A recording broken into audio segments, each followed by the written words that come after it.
Bertzemuz, lehenengo aldia podcast baten, pixkat urdurina baino. Bai, aitonak eta bai amonak baratza haukate, amonak ditu oioak eta etxean orduan. Noiz maite mindu zinen lehenengo aldiz? La jungla, ni botatzen nintzen horrea, venga, gora eta bera. Pixka duran dago eska, urtekin goi maia sartze bana izakat bizitza, joe. Kafe espezialidadeko toki bat, piztinan bertan, eta ematez izkibuten kafeak doainek. Egun guztiako laitet. Egunero juten nintzen kafe hartzea, hoteleko atzago nahi nona eta horra juten nintzen. Gustatzea musika entzutea, baina nahonen... Zer musika? Lehiatzeko, ezire entzuten dut tekno. Euskara ez da gu daukagun altxor bat, Euskara da gure hizkuntza. Erabili beharko genukena komunikatzeko. Igeilekoan bezala 27, 28, 29, 30... Ai. Izan da oso esperientzi desberdina, eta azkenean oso guztu nahi. Oso ondo. Beti batetezkoa da. Match podcasta, kirolarien beste aldea. Basque Team Fundazioak babestutako saioa. Naia Zudaire Borrezo. Kaixo, Naia. Kaixo, atxaleon. Zer moduz? Ondo, oso ondo. Bueno, iritsi da. Match podcastaren bigarren denboraldia eta zuzeu izango zara lehenengo gonbidatua. Bai, aurten nik azte denboraldia, así que ondo abertzemuz, lehenengo aldia podcast baten, pixkat urdurina baino, bueno. Hori galdetu behar nizun, nola zatoz? Handik hau ez da elkarrezketa normalo bat, Pixkat urduri, azkenean, hola, ez tetin egin, baina, bueno, nik uste lasai izango ala eta errexun gala dana, así que ondo. Guk ohitura batzuk mantenduko ditugu lehenengo denboralditik ona, eta nahi duguna da beti gonbidape batekin hastea, elkarrizketa edo podcast solasaldi berezi hau. Tematxa eskaintzen dizuegu, kirolari guztiei. Ausartuko zara tematxa hori probatzera edo? Bai, noski. Bai? Bai. Venga, topa egin, eta ia zer moduz. Ona hau. Ona? Bai, gustatzen zait. Nik normalean hotzatzea hartzen dut, baina hola ere, goxua dago. Beraz, ez da lehenengo aldia, tematxa probatzen duzuna? Ez, egon nintzen duela 2 urte Paris eta gero Tokion oporretan, eta han tematxa desinte hartu nun, eta gero gueltan hasi nintzen etxean iten, eta daukat bambuko kutxarilla dana, egiten dut etxea. Hemen ere horrela egiten dugu. Bai. Gaur lankide batek prestatu digu, baina hemen ere protokolo guztiak jarraitzen dugu. Protokolo guztiak, hoi da. Polita da, ez da hori? Bai, gainala zaigarria da. Jartzen zera eta larratatxo bat hartzen dezu hori egiteko kafea, pixkat presa gehiokin iten dut batzutan, baina oso lasa egiten dut eta ondo etortzen zait. Edanarekin batera, janaria ere zerbait pikatzeko jartzen dugu. Gaur Baskal orduan ari gara elkarrezketa gorra batzen, pastatxo batzuk. Ausartuko zara jatea edo zure dieta oso zorrotza da eta ez ditzu bai mentzen horrelakorik? Ez, nik azkenean saiatzen naiz pixkat denetik jaten, ez dakat dieta oso zorrotz bat. Bai egia da dakatela metabolismo osona, aita genetika dakat eta dakau metabolismo bat osona eta mantentzen dut pixua orokorrean oso errex. Orduan, hola esan da pixkate zer jan dezaket, así que oso ondo. Arratsaldeko ordu hontan pastatxo bat, txokolatezko pastatxo bat jango dugu edo? Bai, ez da. Gainera esan didazu, elkarrizketara etorri zarenean, denporaz etorri nahi zenuela, kafetxo bat hartzeko, baina azkenean hor aparkatzeko eta eukidozu arazotxo bat, eta ez duzu gaztik izan ez da. Kanpoan kafe hartzeko, baina behira, podcastean bertan eskaini dizugu aukera. Kaferik ez, baina tematxa bat, pasta batekin. Bai, nentorren noi kafea pentsatzen hartzeko probasan batekin, baina ez eta parkatzeko tokia aurkitu lehenengoan, eta hola gutxinez, hola premia txikia, eta zeki oso ondo. Beraz, elikadura, Naia, ez zara egin zorrotza? Zaten didazun metabolismo ona daukazula, baina pentsatzen dut goimeiako kirolariek gaur egun egiten duten bezala, eramango duzula zorroztasun puntu bat, ez da? Bai, azkenean etxean beti mandiaten hezkuntza izan da, adibidez, telepizza eskatzen genunen oso gutxitan izatezan, baina telepizza eskatzen genuen guztitan jamar nun pure, edo ensalada, edo salda, beti jamar nun zerbait lehenengo platera orduan. Dakadat elikadurarekiko harreman oso normala esan genezake eta danetiak jaten. Orduan beti eukidet errestasun hori, edozin momentutan danetik jateko eta badakit adiz lehiaketa batean ze jan behar deten, eta zerrez, eta etxean nagonen entrenamendu gogor bat eta gero badakin nire gorputzak ze behar duen. Eta zer behar du?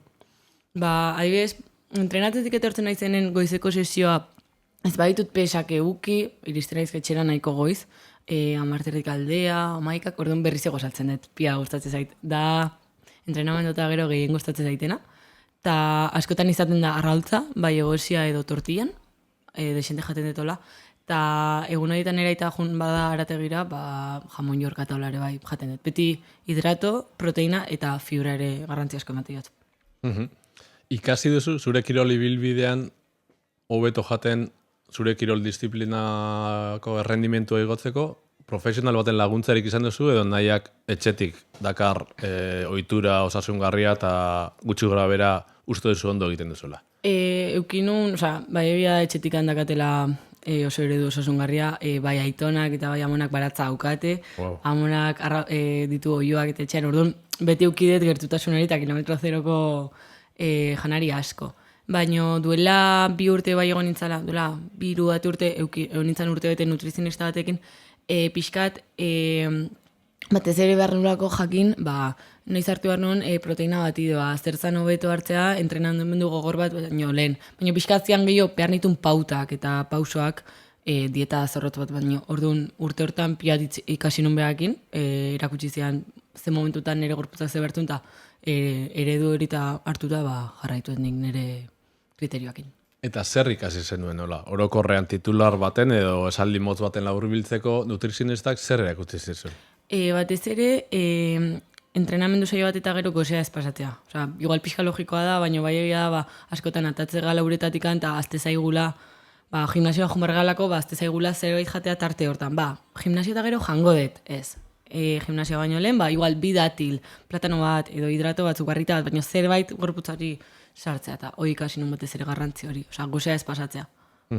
Bueno, elikaduraren tartetxo itxiko dugu, zure kapritxo eskutu horiei buruz hitz egiten. Ondo jaten duzula garbi dago, eta pauta oso onak dituzula oinarrian etxetik, baina izango duzu, ez da? Holako kapritxo berezirik hain osasungarria estena. Bai egia da, eukinula garai bat jaten nula Nutella pila, Nutella pila gustatzen zait, eta de hecho etxean ez dugu erosten ja. Gurasoak esategu erosten badegu bukatzen dugula oso azkar nera nahi eta nik eta nera itak, orduan ez dugu hartzen, baina Nutella bai, hola pixkat kambio de ruta hori, baina ondo. Kirolarien alde sentimentala hitz egin nahi dugu. Dale. Galdera konkretu bat egingo dizugu kirolari guztiei, eta nahi duguna zuen erantzun, benetako erantzun baten batea. Eta galdera ondorengoa. Noiz maite mindu zinen lehenengo aldiz? Nera bezaroan 15-16 urtekin, eta duela ia 6 urte. Ze garai polita izaten da, eta zer sentsazio polita, ezta? Orain ja 22 urte bete berritan, atzean ikusten da, baina lehenengo maite min hori pentsatzen dut barrua mugitzen duela eta polita dela, ezta? Bai, azkenean da hasierako ilusio hori. Hasiera berri baten ilusio hori eta proiektu berri baten ilusio hori. Igual nera bezaroan 15-16 urtekin etzea inkonstiente biziko dizun esperientziaz, baina bai. Eta bizitza oso polita. Venga, tarte bat maituko dugu, jolas berezio bat maituko dugu, beste galdera konkretu bat egin eta hau ranking bat egingo dugu, bale? Nahi zudairerentzat, nor da euskal kirolarien artean nola benetako sex simbol bat? Eta zergatik, klaro. Ezakit, uste nuen galdetu hartzen niala, nor da niretzako eredu, eta esan barrizun nekaina superarri, ez dala maialen. Esan dizugu, hau ez dara elkarrezketa normal bat. Sex simbol bat, euskal kirolarien artean, nola, benetan guapoa delako. Benetan, eze ederra den, mutil lau edo neska hau. Ezakit, hola, ez zaitin horre. Itortze zerkit igerilariak, baina dia kanpokoak ez dia hemengoak. Euskalduen artean? Ezakit ba? Ez dakit aurpegi ezaguna, futbolariren bat, saskibalo jokalarien bat, edo... Futbolariren bat igual. Okritze zait Alex Remiro, baina da porteroa. Da porteroa barkatu da, nabarra, orduan ezakit. Baina bai, izango nizuke hola, iritze zait dela pertsona bat, alturarek dut hola asko impresionatzen dula. Iritze zait, atraktiboa. Atentzia dizu bintzat altura batik. Arduan hori izango nizuke igual.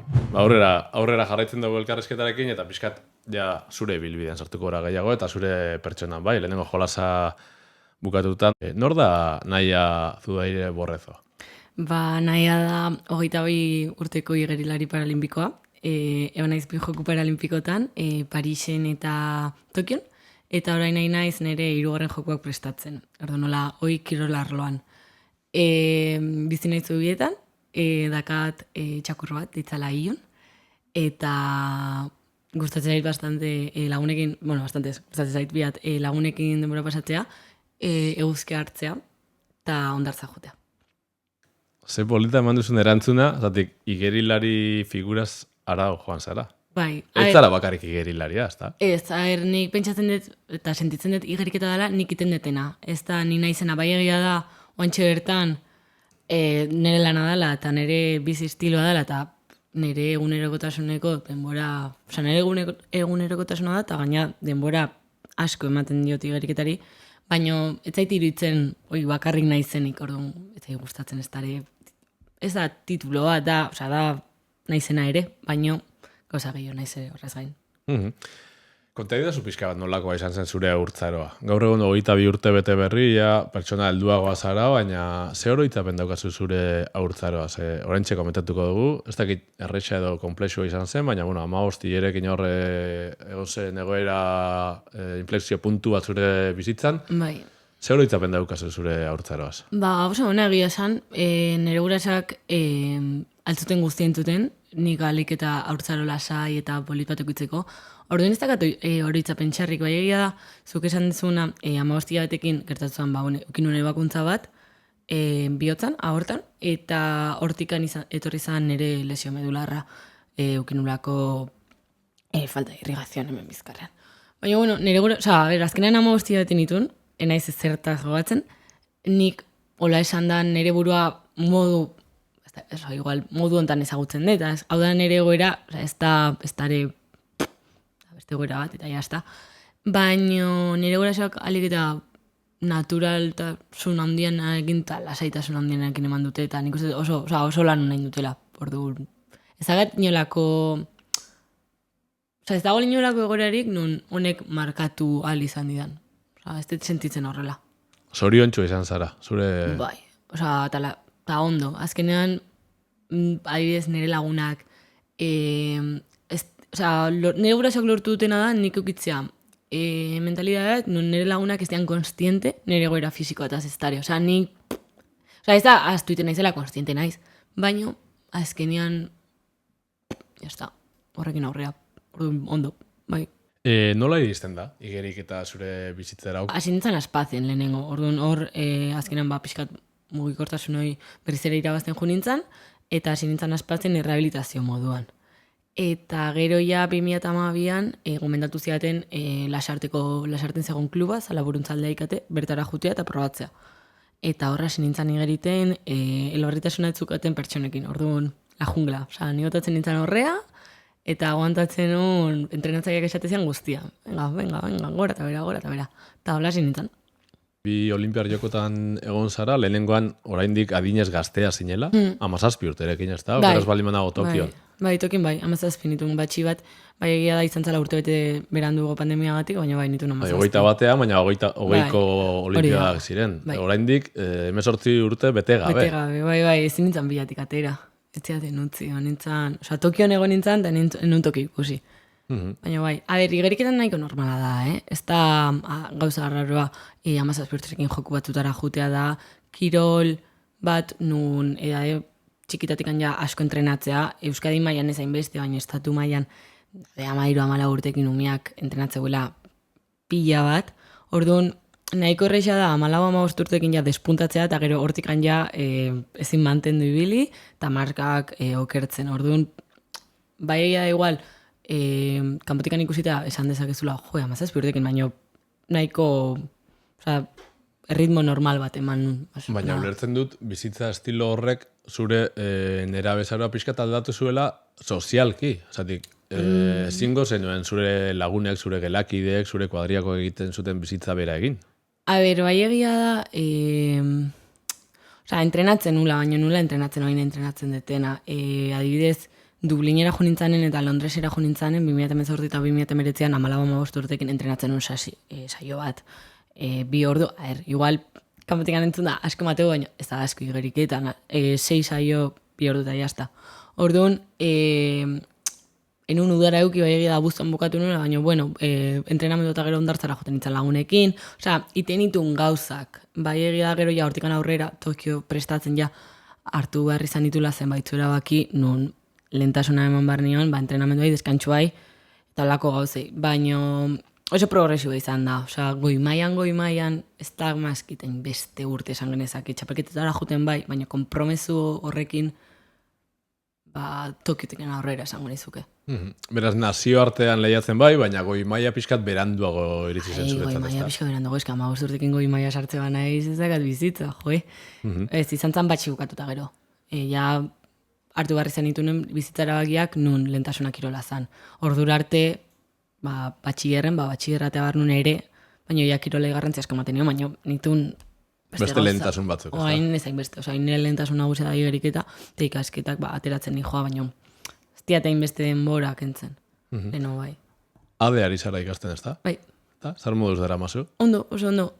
Hasi nintzen Donostin ikasten UPU-en, eta egia esan karrera asko gustatu zitzaidan, baina hasi nintzen Pariseko urtean, eta juten nintzen igual 3 aste Sierra Nevadara, lehiatzera beste aste bete, eta nekan denbora materialik presentalki egiteko.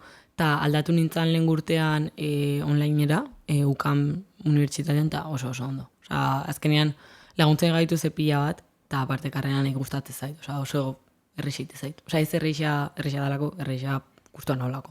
Ondo. Bueltatu gaitezen naia bizitzako gauza garrantzitsu ez hitz egitera. Zure guraso ez, eta familia hitz egin nahi nuke.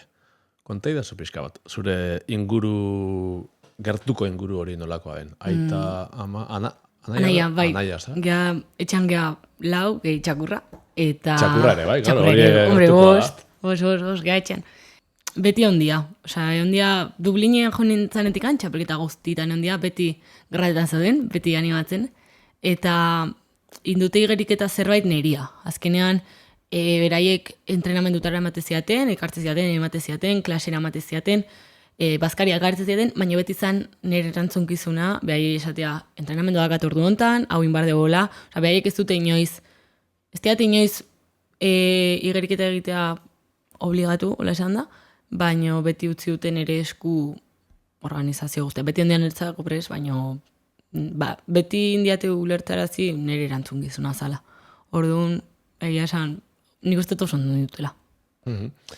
Gazte garaiko bizitzako zure lagunek egindako gauzarik galdu duzu? Eta ja, pixkat ite egiten ari naiz parrandetaz, planetaz, asteburuko itzordu berezi hoietaz. Gauza desente galdu behar dira. Azkenean, naholako kanpoan pila bat, eta gero ere hemen agonean askotan, eze farrako planak edo deskantxua pixkat mozten diaten planak, ez ditut askotan egiten, ez dakat aukera handirik, beti nagolako asteleneko entrenamenduan errati pentsatzen ja. Ondo. Olimpiar jokoetara bueltatuko gara, zeia aipatu duzu, Tokio, bi itzordu handitan egoteko aukera izan duzu, Tokioan eta Parisen, askotan emaitzez eta hitz egiten da, eta hori da normalen, elkarrezketa normaletan, baina niri prozesuaz hitz egitea gustatuko litzaidake. Agian, momentu eritzen da eta momentu askar pasatzen da. Oso proba motzak izaten direlako, baina prozesua nolakoa da. Olimpiar joko baterako zailkatzerako prozesu hori 4 urteko ziklo hori. A ber, 4 urteko zikloa da, baina nik oraingoz ez detin 4 urteko ziklorik. Ze Tokiorako ni hasi nintzen pixka Tokion pentsatzen 2019ko munduko txapelketa eta gero, hasi nintzen pixkat konstiente izaten neukala aukera hori hor, eta hortik arrera hasi nintzen prestatzen. Bai egia da, 2019-2020ko urtean egontzala pandemia eta ezin izan genuela jun, baina nik sentitzen dut Tokiorako ikinula urte bete bakarrik.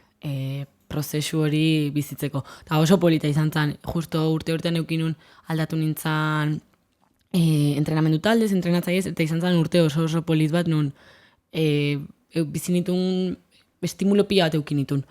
Eta gero Parisirako izan dira 3 urte, ez dira 4 urte izan. Orduan, desberdin. Baina bai egia da, dala beste ambiente bat.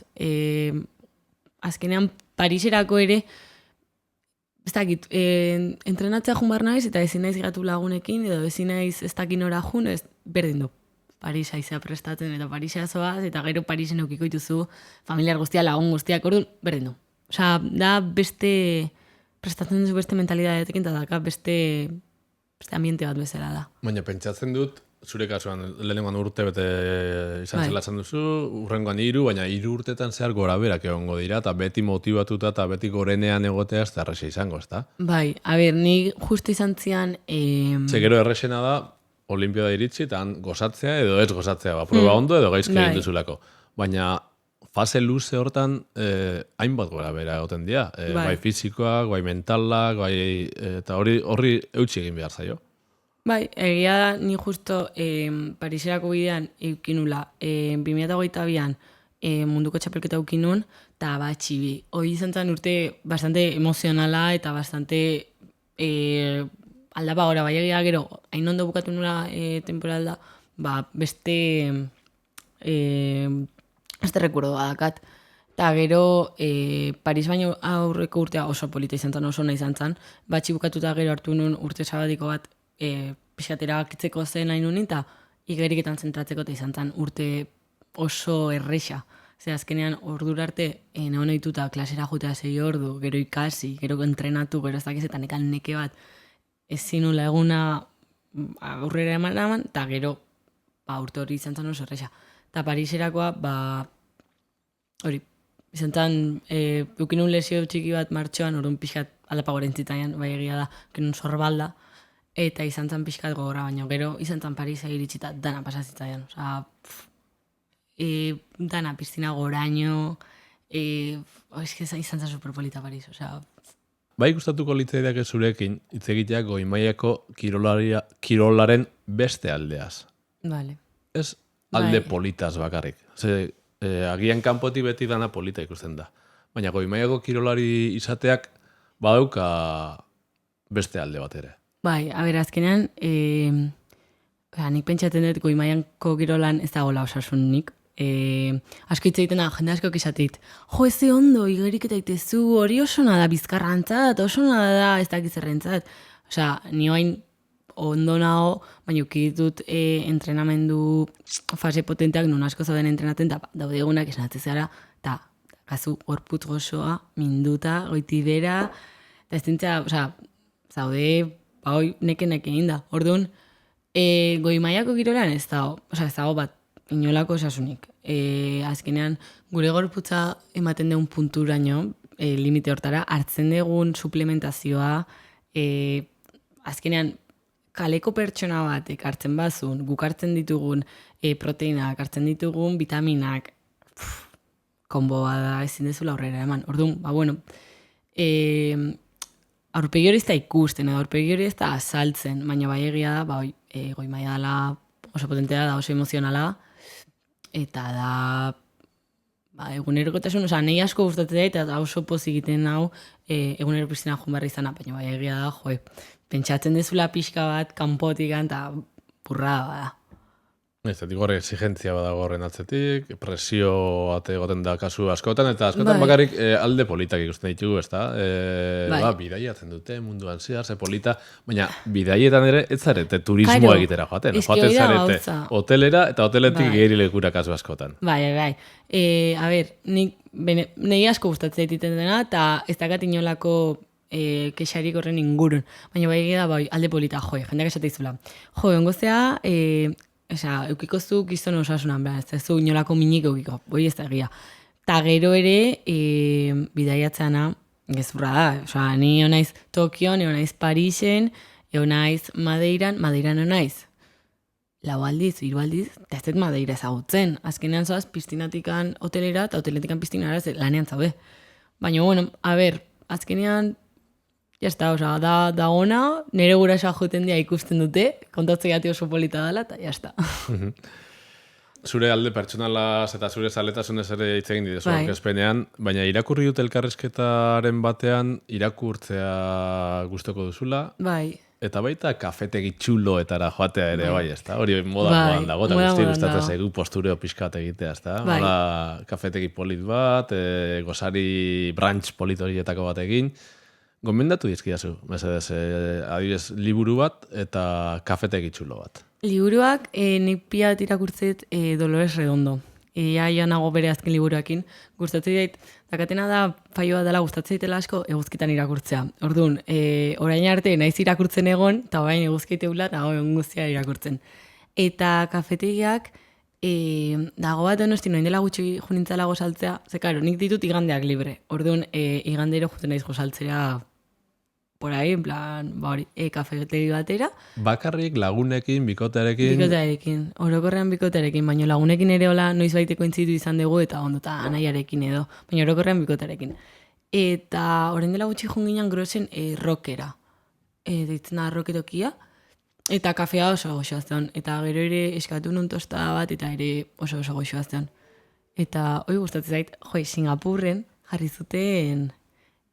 hola, kafe espezialidadeko toki bat, piztinan bertan, eta ematez izkibuten kafeak doainek.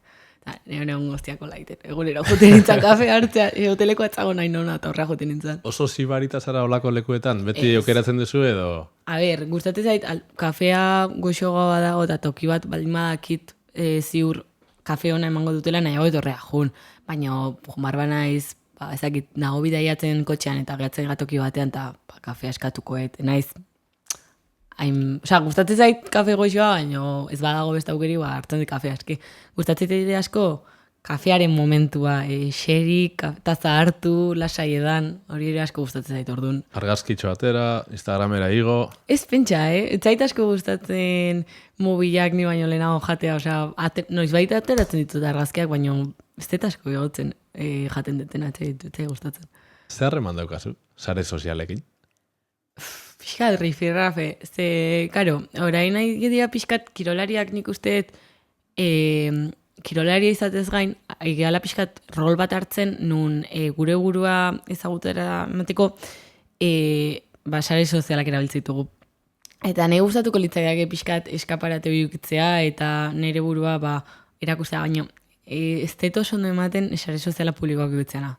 Saiatu izan naiz, Paris eta gero saiatu nintzen, Paris eta gero orokorrean kirolariek pixkat gehi auki genuen, eta batez ere kirolari paralimpikoak, eta saiatu nintzen, eta ez dut lortzen. Ez dut lortzen maiztasunakin igotza publikazioak, ez dut lortzen... Igotzitut gauzak, baina pixkat nahi apetezitzeiten den. Eta nik uzet, sare sozialak, politak egotzeko pixkat euki behar dela konstantzia nik ezakatena. Zein da zure rituala olako txapelketa garrantzitsu baten atarian? Duela urte pare bat nintzen oso metodika eta nekan nire rituala eta ezin nintzen marra hortatik atera. Orain ja pixkat lasaitu naiz, ikusita ritual hori jarraituta ere batzutan ez zaizkitela nahi dituran emaitzak ateratzen. Baina gustatzen zait musika entzutea. Zer musika? Lehiatzeko batez ere entzuten dut tekno. Baina ez baldin nago oa indikan ere mut jartzen dit musika pixkat pozik jartzen ditena. Eta gero ja jartzen dit tekno sartzeko proban. Oso ondo, venga, bukatzen goaz pixkat zure perfila gehiago esautzen, eta beste bizpairu kontu askar naia. Diskriminaziorik jaso duzu inoiz? Igual txikigoan nintzanen, baina nire bai genio desente dakat, eta azkenean modu baten edo bestean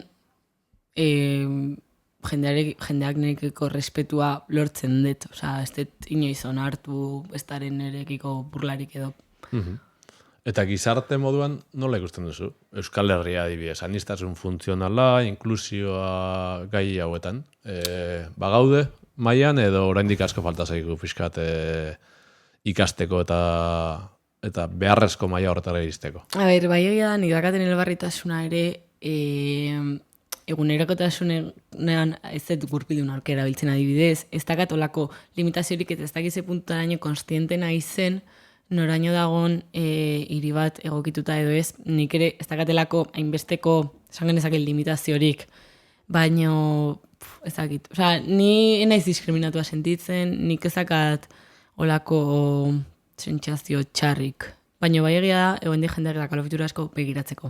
Hortara ni joan, bai, hiriak herriak nola dauden egituratuta, baina baita pertsonak, hirietako herrietako pertsonak, zatik pasaden urteko denboraldian ere gai beraz hitz egiten genuen, eta begiradak dira askotan min egiten dutenak, ez da? Bai, nik hau behin hitz egin nun nire psikologarekin, eta beak esatezean pentsatu behar nola, ziala, berak esan zean gazteleraz, eta esan zean, tienes que pensar que son miradas curiosas de niños.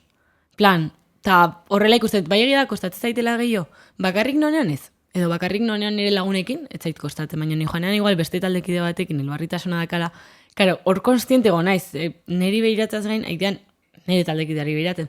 Orduan, hor bai pixka gehiago kostatzen zaitela, pixkat, ikustet behiratzen dutela, eta konturatu iten naiz. Baina bai egia da nik ustet, justo nire kasuan, sentitzen dut elbarritasunarekiko eskaparate bat hain naizela lortzen kirolarien bidez, hain naizela erakusten adibidez piztinan. Jautegea eta gaude elbarritasunakin eta elbarritasunik gabekiko pertsonak, eta hor gaude danak. Eta nik uste adibidez piztinaren naiz horrela sentitzen, inoiz. Danak gaudelako ituta. Orduan, hori, da azkenan nik uste ohitura kontu bat, eta, oain ja ez hain beste, lehenu txiki goan nintzen eta amakin joten nintzanen aldagere eta umeak aldetzen zuten da. Nire amak beti azalpenak ematen zituen. Azkenan, jendeak ere ulertu behar dulako egoera bat gehiago dela, eta ez dakatela ez mina, ez dakat ez da txarra. Azkenan ere nik uste lortzen dela asko, umei esaten ez behiratu, pentsatzea, umeak asoziatzea elbarritasun bat, zerbait txarraken, eta ez da ezer txarra da egoera bat gehiago. Zer da momentu hauetan gehien kezkatzen zaituena? Kirola zarago, Hogeita 2 urteko gazte moduan, osasun mentala, psikologa aipatu ez orain, osasun mentalaren gai esan daiteke, gizartea nola dagoen, gero ez da gerra gehiago, gero ez da arazo gehiago, ez dakit, etxe bizitzaren auzia, gazte batek etxe bizitza erosteko daukaz zailtasunak, ez dakit, zer kezkatzen zaitu gauza potolo hauetan, torkizun motzu batean? Adibidez, etxe bizitzaren azuk aipatu ezuna, kezkatzen nau, baina, ez dit denbora asko kentzen azkenan, sentitzen dutelako dala zerbait, ez dagoela guztiz nire kontrolpean. Baina bai da gai bat, asko moskatzeitena, azkenean nik gutxi gora bera, dakat lan bat, dakat modu batean edo bestean dirusarrera bat, nun pixkanaka indezaket nire torkizuna landu. Baina ikuste ditut nire lagunak tabla eta kistan impotentzia matit, azkenean dago jendea, hasi beharko dela, pixua konpartitzen, pixkat etxetik juteko gurasokin ez egoteko, eta iruditzen zaidala pixkat desente gogorra jendeantzat, ez zait bate ondo iruditzen. Eta gero pertsonalki nire gertuko zerbait gertatzea, beldur, ez da beldur bat, baina bai egia da, behin lagun batek esan ziala, haundi daitezela, heldu daitezela, kontuatzen zanen, beldurra matizula zure ingurukoak hiltzea. Eta Pariseko urtean gertatu zitzaian, orduan, hoi da, beldur bat, saiatzen naizela garrantzia asko ematen zen, nire ingurukoak ondo daude. Baina, bai da pixkat inkitatzeitena. Entzumendaren jolasera pasako gara jarraian, prest zaude? Bai. Entzumen aldetik zer moduz, ondo? Bai, zen muz ezakit. Bueno, eskatuko dizudena, hor mai gainean utzi dizuen antibas hori jasteko, zatik edo da, benetan belarriekin, entzumenarekin egiteko ariketa bat, hori da. Ondo jarri, eta kaskoak ere jarriko ditugu, nik ere bai, eta begira, hau ere, iazko antzerako proba bat izango da, baina Euskaldun ezagun baten ahotsa jarriko banizu, uste duzu gai izango zinatekela ezagutzeko norden? Saiatuko nahi zaberzen muz. Entzumenarekin bakarrik? Ezakit. Venga, hazingo gara, bale? Ez dauka zertan kirol munduko pertsona bat izan, Izan daiteke kultur mundukoa, telebistakoa, politikaria, euskal ahots eta aurpegi ezagun bat da jarraian entzungo duzu. Nagoazen lehenengoarekin, kapasazaren ezagutzeko nordan. Nola kudatzen da? Exitoa edo arrakasta. Galdera ona. Nik usteet beti jakinda nondik zatozen. Zenbat kostatzen zaizun. A ber. Lurre rekondo. Oi batetik bat, ondo, naia. Jakin gabe ezer ikusi gabe bakarik entzumenarekin, Lurre rekondo batetik bat.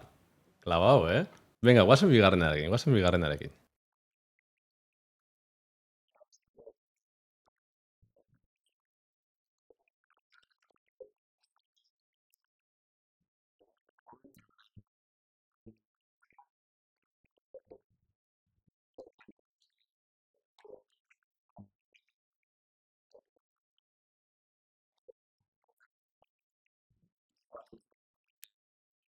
Bai? Ez? Hau ez. Ez? Zure ingurukoa da? Ez? Ez. Venga. Ez dakigu, ez da? Ez. Imanol Agirretxe. Futbolari hoia eta gaur egun Realeko entrenatzaile Ja, bat. eske oso txikia nintzen behar jolokatatezunen futbolen. Ai, biti bat, Ja. Venga, bazen hirugarrenakin? Euskara erabili egin behar da. Orduan, euskara ez da gu daukagun altxor bat, euskara da gure hizkuntza. Erabili beharko genukena Ez dakit nordan. komunikatzeko. Nik bertsolaritzako klaseak ematen dituenean Bertsolaria eskola baten eta politikaria. esan zidan batek. Es que el euskera es muy aburrido. Te sanen, hombre, el aburrido serás tú. Porque ninguna lengua es aburrida. Vale, Si la hablas mientras... Ez? Ez. Onintzen beita. Bainekin. Izena galare sonatzeit zerbait. Bakarra asmatu duzu, Laugarren eta azkena. Aberka pasazaren laugarren hau norden ezagutzeko. Gutxillo. Lehen, 17-18 urterekin, gehiago ateatzen nintzala. Baina, gero azkenean entrenatzen, Hau errex, ez da? Errex. Lehenengo denboraldiko gure gonbidatuetako bat. Errex asmatu duzu. Lauti bi, naia. Oso ondo. Aprobauta. Ez dago gaizki, ze ez da ariketa erresa, Begiak estaltzen dituzunean eta kontzentrazioa soilik entzumenean jarri behar denean, eta ez dakitzunean zer entzungo duzun, ez da erresa, ez da? Ez, baina adibidez Agirretxekin ez zian ez da sonatzen, gero jartzea zor argazketa bakin ordan, baina, desreina da. Osa, jartzeizu pixkaten txioan jokuak. Ez que, hau, beste elkarrezketa bada, eta hemen zentzumen guztian mugitzea da helburua. Guazen aurrera, zure bizitzako momentu onena eta txarren hasitze egingo dugu. Txarrenarekin hasiko gara eta gero ahosapore onarekin amaitzeko.